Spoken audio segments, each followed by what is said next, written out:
السلام علیکم ورحمۃ اللہ وبرکاتہ۔ اعوذ باللہ من الشیطان اللعین الرجیم، بسم اللہ الرحمن الرحیم۔ الحمد للہ الذی کان موجودا قبل حدوث الاشیاء ویبقى بعد فناء الاشیاء، تفرد بالاولیۃ والقدم ووسع كل شيء ما عداه بالفناء والعدم، كما قال عز شانه كل شيء هالك إلا وجهه وكل نفس ذائقة الموت، وقال كل من عليها فان ويبقى وجه ربك ذو الجلال والإكرام، سبحان من لا يخفى عليه اختلاف النيات ولا يعزب عنه معاصي العباد في الخلوات، سبحان الله الذي منه خلقة العباد وإليه المعاد، فمن يعمل مثقال ذرة خيرا يرى ومن يعمل مثقال ذرة شرا يرى، نشهد أن لا إله إلا هو الملك الذي لا ينازع في ملكه ولا يزاد في حكمه، يعذب من يشاء بما يشاء كيف يشاء ويرحم من يشاء بما يشاء كيف يشاء، تعذيبه المسيء عدل وعفوه تفضل،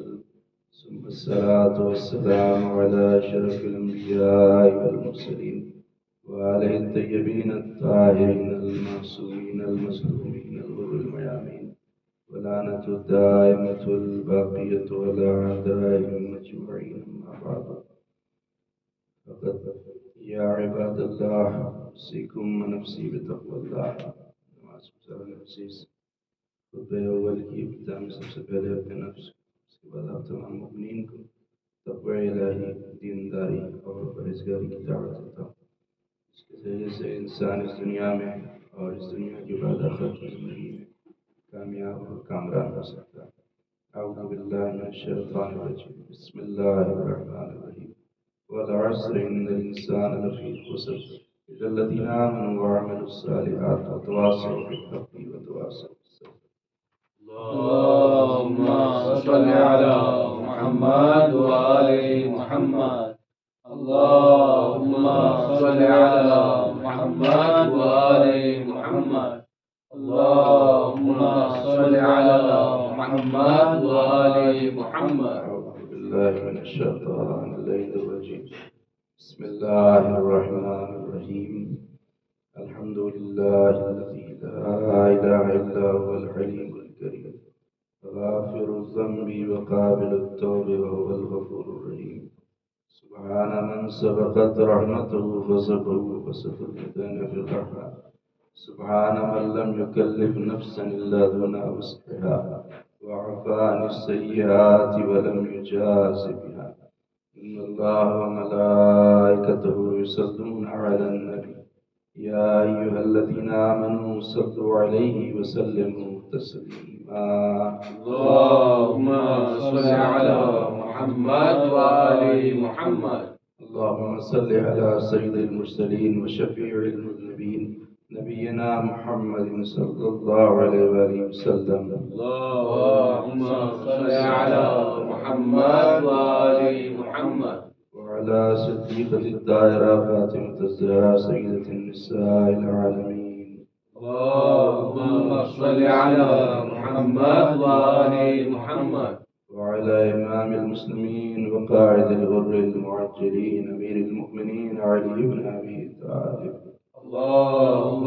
صل على محمد وآل محمد، وعلى الحسن المجتبى، اللهم صل على محمد وآل محمد، والحسين الشهيد بكربلاء، اللهم صل على محمد وآل محمد، وعلي بن الحسين، اللهم صل على محمد وآل محمد، ومحمد بن علي، اللهم صل على محمد وآل محمد، وجعفر بن محمد، اللهم صل على محمد وآل محمد، وموسى بن جعفر، اللهم صل على محمد محمد وآل محمد وعلي بن موسى اللهم صل على محمد وآل محمد ومحمد بن علي اللهم صل على محمد وآل محمد وعلي بن محمد اللهم صل على محمد وآل محمد والحسن بن علي عليهم الصلاة والسلام اللهم صل على محمد وآل محمد اللهم صل على مولانا صاحب العصر والزمان اللهم صل على محمد وآل محمد بسم الله الرحمن الرحيم اللهم كل وليك الحجة بن الحسن صلواتك عليه وعلى آبائه في هذه الساعة وفي كل ساعة وليا وحافظا وقائدا وناصرا ودليلا وعينا حتى تسكنه أرزك وتمتعه فيها اللهم صل على محمد وآل محمد أما بعد يا عباد الله أوصيكم ونفسي بتقوى الله قال الله تعالى في القرآن الكريم وهو أصدق القائلين وقوله الحق والصدق أعوذ بالله من الشيطان الرجيم إنما يعمر مساجد الله من آمن بالله واليوم الآخر وأقام الصلاة وآتى الزكاة ولم يخش إلا الله وعسى أولئك أن يكونوا من المهتدين نماز گزار عزیز سب سے پہلے اپنے نفس کو اور اس کے بعد آپ تمام مومنین کو تقوی الہی دینداری اور پرہیزگاری کی دعوت دیتا ہوں اس کے ذریعے سے انسان اس دنیا میں اور اس دنیا کے بعد آخرت کی زندگی میں کامیاب اور کامران ہو سکتا ہے قرآن مجید کے اندر اللہ سبحانہ و تعالی نے انسان کی حیثیت اور انسان کی قدر و قیمت کو اجاگر کیا اور بیان فرمایا کہ انسان کی حیثیت کیا ہے اور انسان کیا کر سکتا ہے لہذا ہم دنیا میں یہ سمجھتے ہیں کہ ہم ملینر ہیں ہم اس دکان کے مالک ہیں اس گھر کے مالک ہیں ہمارے پاس اتنی زیادہ پراپرٹیز ہیں لیکن اللہ نے بتایا کہ جو کچھ انسان سوچ رہا ہے کہ وہ اس کا مالک ہے اس کا مالک ہے قطمیر عربی میں کہتے ہیں کھجور کی جو گٹھلی کے اوپر چھلکا ہوتا ہے تو قرآن مجید نے بیان کیا کہ انسان جو سمجھ رہا ہے کہ اتنے سب چیزوں کا مالک ہے جبکہ وہ کھجور کی گٹھلی کا جو چھلکا ہے اس کا بھی مالک انسان نہیں یہ ہے انسان کی بے بسی اس کو قطمیر عربی میں قرآن مجید نے کہا کہ کھجور پر آپ نے دیکھا ہی ہوگا کہ جب کھجور کھاتے ہیں تو گٹھلی کے اوپر ایک سفید رنگ کا ایک ہلکا سا چھلکا ہوتا ہے اس کو قطمیر کہا کہ انسان اتنا بے بس ہے کہ اس کا بھی مالک نہیں ہے پھر دوسری جگہ پر اللہ نے کبھی کہا یا ایھا الناس انتم الفقراء الی اللہ واللہ هو الغنی الحمید اے لوگوں یعنی مسلمانوں کو نہیں ایمانداروں کو نہیں بلکہ سارے انسانوں کو اللہ نے کہا کہ تم سب فقیر ہو انسان کو اللہ نے فقیر کہا پھر کسی جگہ پر اللہ نے کہا کہ انسان کے اندر اتنی بھی طاقت نہیں ہے کہ ایک مکھی کے اوپر اس کا بس چل سکے ایک ادنا سی مکھی ہے اس کے اوپر بھی انسان کا بس نہیں چل سکتا ہے تو جب انسان کی قدر و قیمت اتنی کم ہے کہ کچھ نہیں کر سکتا فقیر ہے انسان کسی چیز کا مالک نہیں ہے انسان اور وہ انسان کو اللہ کی طرف سے یہ توفیق مل جائے یہ اپورچونٹی مل جائے اور یہ موقع مل جائے کہ وہ خدا کا گھر بنانے کے لیے آگے بڑھے تو ایک اتنی بڑی توفیق ہے اللہ کی طرف سے کہ مسجد بنانے کے لیے مسجد کو تعمیر کرنے کے لیے آپ کو یہ موقع اللہ کی طرف سے ملا ہے اس موقع کو غنیمت سمجھیں کہ اللہ نے ہم کو یہ اپورچونٹی دی کہ مسجد بنا رہے ہیں تو مسجد کون لوگ بنا سکتے ہیں اس کو بھی اللہ سبحانہ و تعالی نے سورہ مبارکہ براءت کی آیت نمبر 10 اس میں اللہ ارشاد فرماتا ہے کہ انما یعمر مساجد اللہ من آمن باللہ والیوم الآخر انما یادات حسن جیسے انما یرید اللہ میں آیا بالکل اسی طرح سے یہاں پر اللہ نے حسن کیا ہے ان لوگوں کو جو مسجد بناتے ہیں تو کون لوگ تعمیر کرتے ہیں انما یعمر مساجد اللہ کون لوگ مسجد کی تعمیر کرتے ہیں وہی لوگ جو اللہ پر ایمان رکھتے ہیں اور روز قیامت پر ایمان رکھتے ہیں اقام الصلاۃ، جو لوگ نماز قائم کرتے ہیں، وآت الزکات، زکات ادا کرتے ہیں، ولم یخشا الا اللہ، خدا کے علاوہ کسی سے بھی نہیں ڈرتے ہیں، تو فعسى اولئک ان یکونوا من المہتدین، تو انہی لوگوں کے لیے گمان ہے اور امید ہے کہ یہ لوگ ہدایت پانے والے لوگوں میں سے ہیں۔ یعنی جو لوگ مسجد بناتے ہیں وہی لوگ بناتے ہیں جو خدا پر بھی ایمان رکھتے ہیں، جو اس کے رسول پر بھی ایمان رکھتے ہیں، وہی لوگ مسجد کو تعمیر کر سکتے ہیں۔ تو مسجد کی تعمیر کا جو لفظ میں آیا ہے یہ اردو نہیں بلکہ عربی ہے، حالانکہ اردو میں بھی تعمیر کا لفظ استعمال ہوتا ہے، لیکن عربی میں یہاں پر ملا فیض کاشانی نے تفسیر صافی میں لکھا کہ تعمیر کا مطلب کیا ہے؟ صرف ایک بلڈنگ کو کھڑا کر دینا، صرف ایک اسٹرکچر بنا دینا، یہ نہیں تعمیر کا مطلب۔ تعمیر کا مطلب ہے مرمت، ایک تو تعمیر یعنی بنانا، اس کے بعد مسجد کو آباد کرنا، مسجد میں روشنی کرنا، مسجد میں فرش بچھانا اور مسجد کو آباد کرنا، یہ ساری چیزیں تعمیر میں آ جاتی ہیں۔ لہٰذا مسجد کو وہی لوگ تعمیر کریں گے جن پر اللہ اور آخرت کا ایمان ہے۔ آج کے زمانے میں آپ دیکھیں تو مسجد میں کیا ہوتا ہے، ہم مسجد بنا لیتے ہیں لیکن مسجد میں صرف نماز پڑھنے کے لیے مخصوص رکھتے ہیں کہ مسجد میں صرف نماز ہو، جبکہ پیغمبر اسلام صلی اللہ علیہ وآلہ وسلم اللہم صلی علی محمد وآل محمد کے زمانے میں ایسا ہرگز نہیں تھا کہ مسجد صرف نماز کے لیے ہی ہو، اس لیے کہ اس زمانے میں جب پیغمبر اسلام آئے ہیں مدینہ کی طرف تو آپ نے ایک مسجد کی بنیاد رکھی، مسجد قباء کی بنیاد رکھی، اس کے بعد مسجد النبوی کی بنیاد رکھی، اور لوگوں کے جتنے بھی معاملات ہوتے تھے وہ مسجد کے اندر ہی حل ہوتے تھے۔ کسی کا کوئی کیس ہے وہ مسجد میں لے کر آتا تھا، کسی کا کوئی مسئلہ ہے وہ مسجد میں لے کر آتا تھا، کسی کا نکاح ہونا ہے وہ مسجد کے اندر ہوتا تھا، کوئی پرابلم ہوتی تھی اس کو سالو مسجد کے اندر کیا جاتا تھا۔ تو آج کے زمانے میں بھی جیسے اس زمانے میں مسجد کو اپیوگی بنایا گیا تھا، ویسے ہی آج ہمارے لیے ضروری ہے کہ مسجد کو صرف نماز سے ہی مخصوص نہ رکھیں بلکہ مسجد نے در ایک کام نہ اپیوگ کرواما آوے، ہر ایک کام میں مسجد کو اپیوگ کریں اور مسجد سے فائدہ اٹھائیں۔ نکاح ہو تو یہاں ہو، دینی درس ہو تو یہاں ہو، جیسے تبلیغ دین کا سلسلہ ہو تو مسجد میں ہو۔ یہ سارے کام خدا کے گھر میں ہو سکتے ہیں اور اس وقت یہ سارے کام خدا کے گھر میں ہوتے تھے، لیکن آج کیا ہے، آج کا زمانہ کیسا آ گیا ہے؟ آج کا زمانہ وہ ہے کہ مسلمان مسجد کے لیے ایک دوسرے کا سر کاٹنے کے لیے تیار ہے کہ مسجد کے نام پر ایک دوسرے کا سر کاٹ دیں، لیکن مسجد میں سر جھکانے کے لیے تیار ہے۔ بابری مسجد کو اگر دیکھ لیں 27 سالوں تک کیس چلا، 27 سالوں تک بابری مسجد کا کیس چلا، اور اس کے بعد جب فیصلہ آ گیا کہ یہ جگہ ان لوگوں کو دی جائے کہ جو یہاں پر مندر کا تصور کرتے تھے اور مسلمانوں کو 5 ایکڑ کی زمین الگ دی جائے گی، اس کے باوجود بھی لوگ ماننے کو تیار نہیں ہوئے مسلمان، بلکہ اس کو سپریم کورٹ میں چیلنج کر دیا۔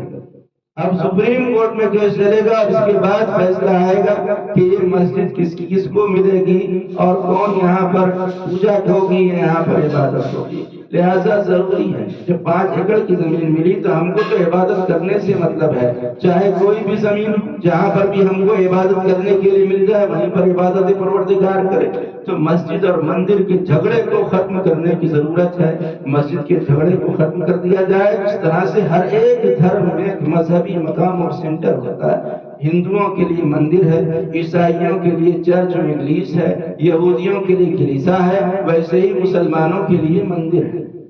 مسلمانوں کے لیے مسجد ہے۔ لیکن ہوا کیا اس کا نتیجہ میں کیا نکلا؟ نتیجہ یہ نکلا کہ جیسے جیسے زمانے میں ترقی کی تو ترقی کی نئی راہیں جو زیر آسمان نکلی، میاں مسجد سے نکلے اور حرم سے بیویاں نکلی، جو ترقی کی نئی راہیں نکلی تو مسلمانوں نے مسجد کو خیر آباد کہہ دیا، مسجد کو چھوڑ دیا، صرف مسجد کو آئے اور سلام کر کے اور زیارت کر کے مسجد کو چلے گئے، جبکہ ایسا ہرگز نہیں ہے۔ مسجد کے اندر ہر ایک کام کیا جائے، ہر ایک نیک کام جو دینی کام ہے، کیونکہ پیغمبر اسلام کے زمانے میں بھی یہ سارے کام مسجد کے اندر کیے جاتے تھے۔ اور مسجد اسی لیے مسجد کو امام جعفر صادق علیہ السلام اللہم صلی علی محمد وآل ارشاد فرماتے ہیں علیکم بإتیان المساجد فإنها بیوت اللہ فی الارض، تم سب کے اوپر ضروری ہے کہ مسجد میں آؤ، مسجد میں جانا تمہارے لیے لازم ہے۔ کیوں؟ اس لیے کہ یہ فإنها بیوت اللہ فی الارض، کیونکہ یہ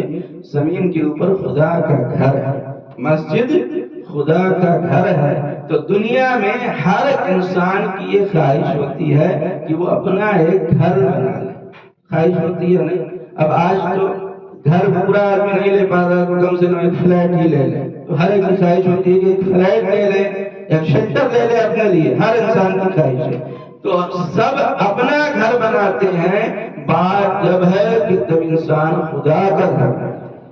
جو انسان خدا کا گھر بنا دے تو وہ انسان لائق تعریف ہے کہ جو آدمی اپنا گھر بنانے کے لیے سوچتا بلکہ خدا کا گھر بنا۔ پیغمبر اسلام صلی اللہ علیہ وآلہ وسلم صلی علی محمد وآل محمد ارشاد فرماتے ہیں کہ جو شخص ایک مسجد بنا دے، تو دیکھیں مسجد بنانے کا ثواب کہتا ہے، ایک مسجد جو شخص بنا دے تو اس مسجد کے ہر ایک بالش کے بدلے، یعنی اتنا بڑا ایک بالش ہوتا ہے تو ایک بالش کے بدلے 40,000 سال کی مسافت کا ایک شہر ادا کرے گا جنت میں۔ اس شخص کو ایسا شہر ہوگا کہ جس شہر میں 40,000 سال تک چلتے رہے تب بھی وہ شہر ختم نہیں ہوگا، اور وہ شہر کس کا ہوگا؟ سونے کا ہوگا، چاندی کا ہوگا، زبرجد کا ہوگا، زمرد کا ہوگا، یاقوت کا ہوگا، موتی کا ہوگا۔ یہ سارے قیمتی پتھر اور سونا اور چاندی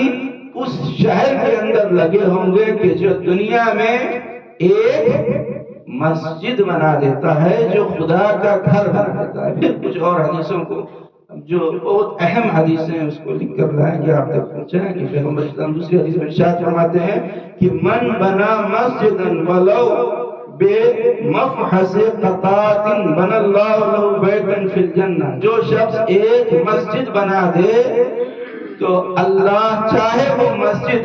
ایک مرغی کے دڑبے کے برابر، مرغی کا گھر دیکھا ہوگا اتنا چھوٹا سا گھر مرغی کا لوگ بنا دیتے ہیں، اس کے اندر مرغی رہتی ہے، تو اگر کوئی ایک مرغی کے گھر کے برابر بھی کوئی اللہ کا گھر بنا دے تو اللہ جنت میں اس کا گھر بنا دے۔ یعنی اس حدیث میں یہ بیان کیا گیا کہ اگر چھوٹے سے چھوٹی بھی مسجد کوئی بنا دے تب بھی اللہ اس کا جنت میں ایک گھر بنا دیتا ہے۔ پھر امام جعفر صادق علیہ السلام صلی علی محمد وآل محمد شاہد فرماتے ہیں من بنا مسجدا بنى الله له بيتا في الجنة، مولا فرماتے ہیں کہ جو شخص ایک مسجد بنا دے اللہ جنت میں اس کا ایک گھر بنا دیتا ہے۔ پھر قبر، آپ نے ٹرین میں جو لوگ انڈیا اور پاکستان سے تعلق رکھتے ہیں تو ٹرین میں تو اکثر سفر کیا ہوگا کہ ٹرین میں جو برتھ ملتی ہے چاہے مڈل ہو چاہے لوور ہو یا اپر ہو، تو اس برتھ میں اتنی جگہ نہیں رہتی ہے کہ آدمی بیٹھ سکے، سر کو جھکا کے جو لوور میں بیٹھتا ہے سر کو جھکا کے، یا جو اپر میں کھانا کھانے کے لیے ٹائم جب ہوتا ہے رات کا تو سر کو جھکا کے باہر نکال کے کھانا پڑتا ہے کہ اتنی بھی جگہ نہیں ہوتی ہے کہ آدمی ٹھیک سے بیٹھ سکے۔ تو آپ سوچیں کہ اتنی چھوٹی جگہ پر ٹرین کے اندر سفر کر رہے ہیں 12 گھنٹے کا 24 گھنٹے، کتنی مشکل ہوتی ہے۔ اسی طرح قبر میں کتنی چھوٹی جگہ ہے کہ آدمی پیر کو ٹھیک سے پھیلائے، بیٹھے تو ٹھیک سے بیٹھ نہیں پائے گا اس لیے کہ سر ٹکرا رہا ہے۔ تو اب کیا کریں کہ میری قبر بڑی ہو جائے، ہر ایک کی خواہش ہوگی کہ میری قبر کتنا بڑی ہو جائے، وسیع ہو جائے، تو اس کے لیے کیا کریں کہ قبر بڑی ہو جائے۔ پیغمبر اسلام نے فرمایا من احب ان یکون قبر واسعا فصیحا فیبنى للمسجد، جو شخص چاہتا ہے اس کی قبر بڑی ہو جائے، وسیع ہو جائے، وائڈ ہو جائے تو ایک مسجد بنا دے۔ مسجد بنایا تو قبر اللہ وسیع کر دیتا ہے اس قبر کو۔ پھر پیغمبر اسلام فرماتے من احب ان یبقى طريا تحت الارض فلا يبدا جسده فليشرف بسط المسجد، پیغمبر اسلام فرماتے ہیں کہ جو شخص چاہتا ہے کہ اس کا جسم قبر میں تر و تازہ رہے، جسم کو کیڑے مکوڑے نہ کھائیں، ہر ایک کی خواہش ہے کہ جسم تر و تازہ رہے، تو کیا کریں؟ پیغمبر اسلام نے فرمایا کہ مسجد بنا دے۔ خدا کا گھر اگر بنا دیا تو پھر جسم قبر میں خراب نہیں ہوگا، جسم کو کیڑے مکوڑے نہیں لگیں گے۔ سید مرتضیٰ انصاری بہت بڑے مرجع گزرے ہیں اور ان کی بہت تقلید ہوتی تھی پوری دنیا میں، انہوں نے بہت ساری کتابیں لکھی، 2 کتابیں ان کی سب سے زیادہ مشہور ہے، رسائل و مقاصد۔ اس کو پڑھے بغیر کوئی مجتہد نہیں بن سکتا، کوئی مرجع نہیں بن سکتا جب تک رسائل و مقاصد کو نہ پڑھ لے۔ تو ان کے بہت سارے مقلدین تھے، ایک تقلید کرنے والا ایک بڑا بزنس مین بھی تھا، ایک تاجر بھی تھا، وہ اس کی تقلید کرتا تھا۔ جب وہ حج کے لیے جانے لگا تو نجف گیا شیخ مرتضیٰ انصاری کے پاس اور ان کو ایک موٹی رقم ان کے حوالے کی اور کہا کہ آقا یہ رقم میں آپ کو دے رہا ہوں کہ آپ بھاڑے کے گھر میں رہتے ہیں تو آپ ایک اپنا گھر بنوا لیجیے اور آپ کا اپنا ذاتی مکان ہو تاکہ آپ کو کوئی مشکل نہ ہو۔ یہ کہہ کے اور اس نے کہا کہ اس میں سے ہم خمس بھی نکال دیا، یہ پاک ہو چکا ہے، مخمس ہے، اس کو آپ اپنا گھر بنانے کے لیے، اس کے لیے کہے کہ وہ حج پر چلا گیا اور جب حج کر کے واپس آیا تو آ کر آقا سے پوچھا کہ آقا میں نے آپ کو رقم دیا تھا کہ آپ اپنا گھر بنا لیجئے گا، وہ گھر کہاں ہے؟ تو اس کا ہاتھ پکڑ کے شیخ مرتضیٰ انصاری ایک مسجد کے پاس لے گئے جو ان کے محلے میں نئی مسجد تھی۔ انہوں نے کہا تم نے جو پیسہ دیا تھا کہ میں اپنا گھر بنا لوں تو میں نے اپنا گھر نہیں بنایا بلکہ میں نے خدا کا گھر بنایا، مسجد بنا دیا، خدا کا گھر بنا دیا۔ اس نے پوچھا کہ آقا آپ نے ایسا کیوں کیا؟ ہم نے پیسہ دیا تھا کہ اپنا گھر بنائیے، آپ نے مسجد کیوں بنایا؟ انہوں نے کہا کہ دیکھو اگر میں اس پیسے سے اپنا گھر بناتا تو میرے مرنے کے بعد وہ میرے وارثوں میں تقسیم ہو جاتا، اور اسی لیے میں نے اپنا گھر نہیں بنایا بلکہ خدا کا گھر بنایا جس کو نہ کوئی خرید سکتا ہے نہ کوئی بیچ سکتا ہے، بلکہ یہ گھر وہ گھر بن گیا کہ اس کا ثواب جاریہ تم کو بھی ملتا رہے گا، مجھے بھی ملتا رہے گا۔ تو آپ نے دیکھا کہ خدا کا گھر بنانے کا اجر و ثواب کتنا ہے اور فائدہ کتنا ہے۔ اپنا گھر بنایا وہ وارثوں میں تقسیم ہو گیا، اس لیے پیغمبر اسلام کی حدیث ہے کہ 3 انسان جب مر جاتا ہے تو اس کا جو فائل ہے اس کی بند ہو جاتی ہے، لیکن 3 کام ہیں جس کا ثواب ملتا رہتا ہے۔ پہلا صدقہ جاریہ، کوئی ایسا کام دنیا میں کر کے جائیں جو صدقہ جاریہ ہو۔ کیسا؟ مثلا کہیں پر کنواں نہیں ہے، لوگوں کو پانی کی ضرورت ہے، آپ نے وہاں پر کنواں بنوا دیا، اب جب تک پانی پیتے رہیں گے لوگ ثواب ملتا رہے گا۔ پل نہیں تھا، ندی کے اوپر پل بنوا دیا کہ لوگ وہاں سے گزریں، تو اب جب تک لوگ گزرتے رہیں گے ثواب ملتا رہے گا۔ اسی طرح سے اگر ایک مسجد بنا دیا، خدا کا گھر بنا دیا، جب تک لوگ نماز پڑھتے رہیں گے تب تک ثواب ملتا رہے گا۔ مسجد بنا دیا تو یاد رکھیں کہ مسجد کے اوپر 7 آسمان تک مسجد کی جگہ ہوتی ہے، 7 زمینوں تک بھی مسجد کی جگہ ہوتی ہے، اس جگہ کو کوئی لے نہیں سکتا، کوئی کیپچر نہیں کر سکتا، کوئی قبضہ نہیں کر سکتا۔ تو پہلی چیز مسجد ہے۔ دوسری چیز پیغمبر اسلام نے فرمایا وہ علم جو نفع پہنچائے، جو فائدہ پہنچائے، کوئی کتاب لکھ دی یا کوئی تقریر کیا، علمی کام کیا، یوٹیوب پر موجود ہے، ثواب جاریہ، جب تک لوگ دیکھتے رہیں گے، سنتے رہیں گے، فائدہ اٹھاتے رہیں گے، ثواب جاریہ ملتا رہے گا۔ اس طرح تیسری چیز فرمائی اولاد صالح کہ جو مرنے کے بعد دعا کرے، نیک اولاد کی اچھی تربیت کر کے گئے، مر گئے قبر میں، لیکن کیونکہ اولاد نیک کام کرتی رہے گی اس کا ثواب ملتا رہے گا۔ لیکن یہاں پر ایک ضروری بات ہے کہ جب مسجد بنائیں تو اس میں اخلاص ہو، خلوص ضروری ہے مسجد بنانے کی سے پہلے کہ مسجد جو بنا رہے ہیں وہ اللہ کے لیے۔ تو بہلول دانا نے دیکھا کہ ایک جگہ پر لوگ مزدور کام کر رہے تھے، تو وہ مزدوروں کے پاس گئے اور جا کے پوچھا کہ کیا کر رہے ہیں؟ ان لوگوں نے کہا کہ مسجد بنا رہے ہیں۔ تو بہلول نے پوچھا کیوں بنا رہے ہو مسجد؟ تو ان لوگوں نے کہا کہ اس میں کیوں نہیں، مسجد بنا رہے ہیں تو خدا کی رضا کے لیے بنا رہے ہیں، خدا کی خوشنودی کے لیے بنا رہے ہیں۔ بس بہلول نے کچھ لوگوں کو کہا کہ ایک پتھر کے اوپر گندا کریں مسجد بہلول کے نام سے مسجد، اور جب وہ پتھر بن گیا تو رات میں بہلول نے مسجد کے دروازے کے اوپر وہ پتھر لگا دیا کہ مسجد بہلول۔ جب یہ لگا دیا اور صبح ہوئی، لوگوں نے دیکھا جو ڈونرز تھے، جن لوگوں نے پیسہ دیا تھا، جب ان لوگوں کو پتا چلا تو سب لوگ گئے اور بہلول کو لوگ تلاش کرنے لگے، پکڑا اور بہلول کو بہت مارا اور پیٹا، اور بہلول سے کہا کہ ہم نے پیسہ دیا تھا مسجد بنانے کے لیے، تم نے اپنا نام کیوں لگا دیا؟ تو بہلول نے کہا کہ لوگوں کو سمجھنے میں غلطی ہو سکتی ہے کہ مسجد بہلول دیکھ کر لوگ سمجھیں گے کہ بہلول نے بنایا، لیکن خدا تو غلطی نہیں کرتا۔ جب پیسہ دے دیا مسجد کے لیے تو خدا تو جانتا ہے کہ کس نے پیسہ دیا ہے، لہذا یہاں پر خدا کی غلطی نہیں ہے۔ جب خدا کے لیے دے دیا تو اب یہ نہ سوچیں کہ نام میرا آ گیا، اگر مسجد میں جو پنکھا دیا جا رہا ہے اس پر دینے والا نہ لکھے فلاں فلاں مرحوم نہ ثواب رکھے، اگر یہ نہ لکھے تو ایسا نہیں کہ ثواب نہیں پہنچے گا، اگر لکھیں گے تب بھی ثواب پہنچے گا، نہیں لکھا تب بھی مرحوم کو ثواب پہنچے گا، جو مسجد کے لیے دے گا، جو امام باڑے کے لیے جو کچھ بھی دے گا اس کو ثواب جاریہ ملتا رہے گا، چاہے وہ اپنا نام لکھے یا اپنا نام نہ لکھے۔ لہٰذا یہ ایک بہترین موقع ہے ہم سب کے لیے کہ تعمیر مسجد کے لیے آگے بڑھیں، جیسے صحابہ کرام آگے بڑھے، جو مسجد نبوی بنی سارے صحابہ آگے بڑھے اور سب نے مل کر اس میں دامِ درم قدم سغن تعاون کیا۔ تو یہاں پر خمس کا مسئلہ نہیں ہے کہ خمس تو واجب ہے، وہ تو دینا ہی ہے سب کو، لیکن اپنی جیب سے کیا دیا؟ مسجد کی تعمیر کے لیے اپنی جیب سے اگر کچھ بھی دیں گے تو اس کا ثواب جاریہ قیامت تک ملتا رہے گا، جب تک وہ مسجد باقی رہے گی تب تک ثواب ملتا رہے گا۔ یہ ہم سب مل کر